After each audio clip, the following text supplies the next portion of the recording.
Olá, galera. Como é que estamos? Tranquilo?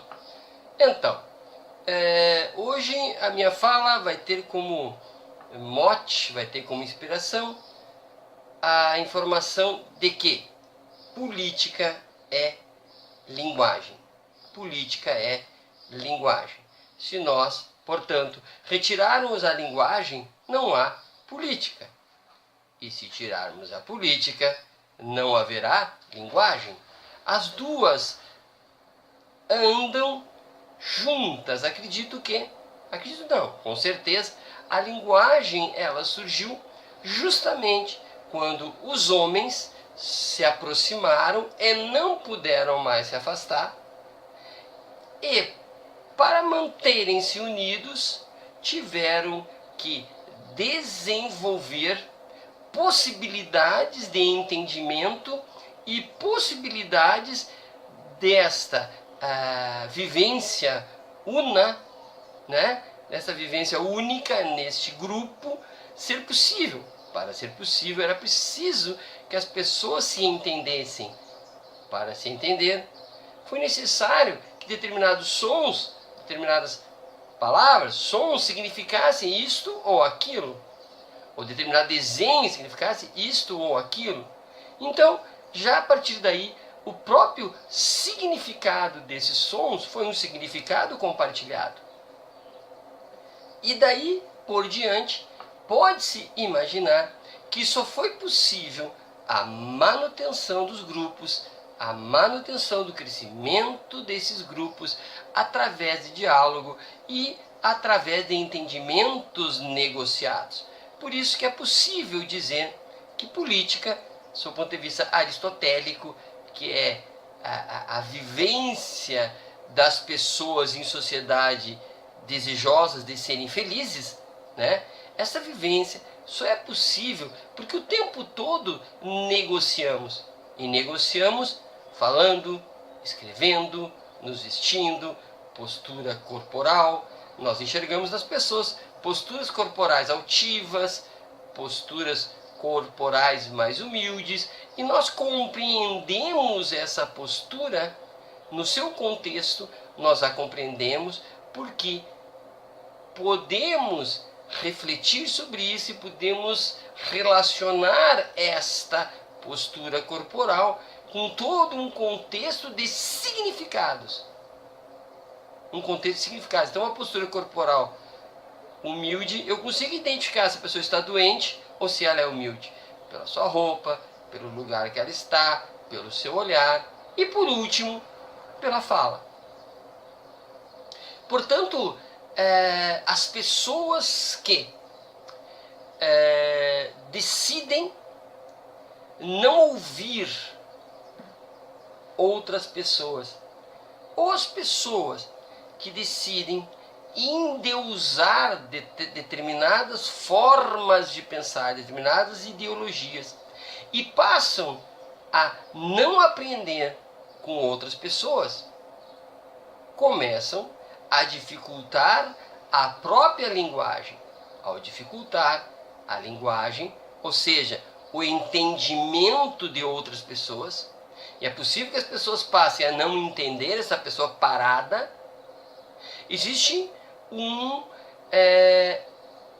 empobrecimento, eu diria, uma agudização do ódio dentro da política como linguagem, dentro da política como relação. O ódio surge porque, ao rejeitar o diálogo, ao rejeitar a linguagem, ou determinadas formas de expressar o mundo, ao parar no tempo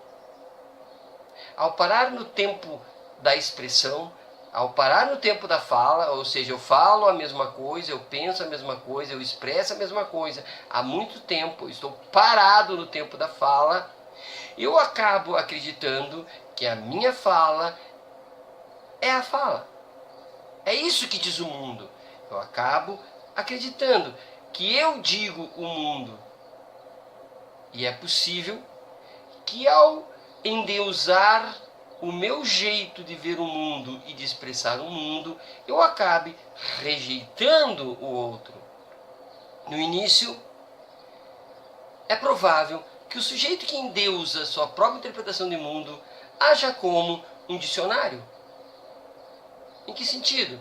O que eu penso é a verdade, eu tenho o dicionário, eu abro o meu dicionário, eu leio o meu próprio dicionário, eu entendo o meu dicionário e, portanto, eu olho o outro como alguém que está se portando diferente da norma. E essa norma, que é minha, eu entendo a norma formal como culta, como a norma erudita, como a norma que deve funcionar. E simplesmente excluo o outro como sujeito digno desta fala, desse dicionário escrito por mim. Está parado no tempo.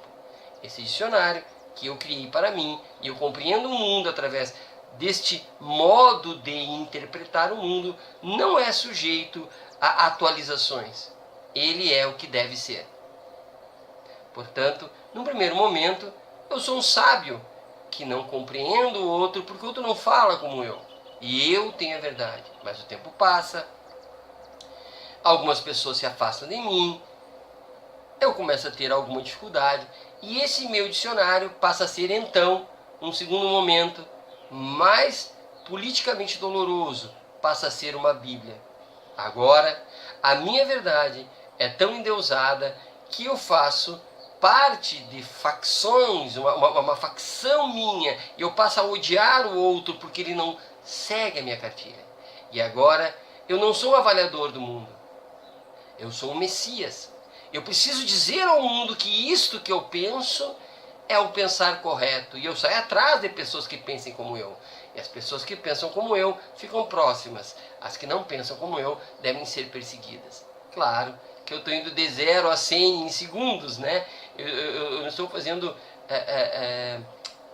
mais possibilidades entre, né, um ponto de vista e outro. Mas o que eu quero dizer que, como política e linguagem, se eu começo a não compreender a fala do outro, ou o outro começa a não compreender a minha fala, existe o problema de eu estar com dificuldades de aprendizagem. A aprendizagem do comportamento do outro, como se eu fosse aquele dicionário, que não pode ser atualizado. Veja que eu não estou falando em pessoas certas e em pessoas corretas.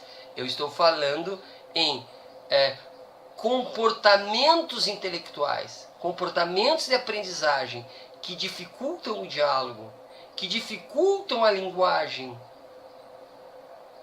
que tornam a linguagem dura e, portanto, eu não consigo mais me comunicar com as pessoas.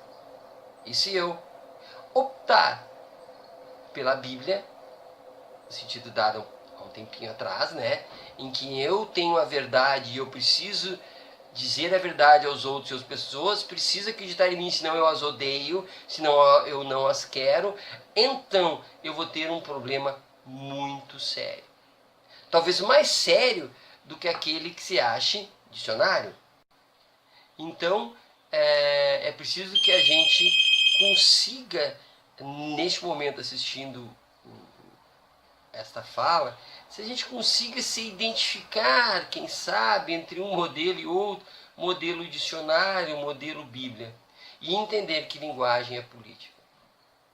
Repetir várias vezes, para dizer que é comportamento, que é relação, que é entendimento, que é aprendizagem, e sem aprendizagem, sem entendimento, não é possível viver entre pessoas. Portanto, vamos pensar nesses dois extremos aonde a gente se encontra. Um abraço e até a próxima.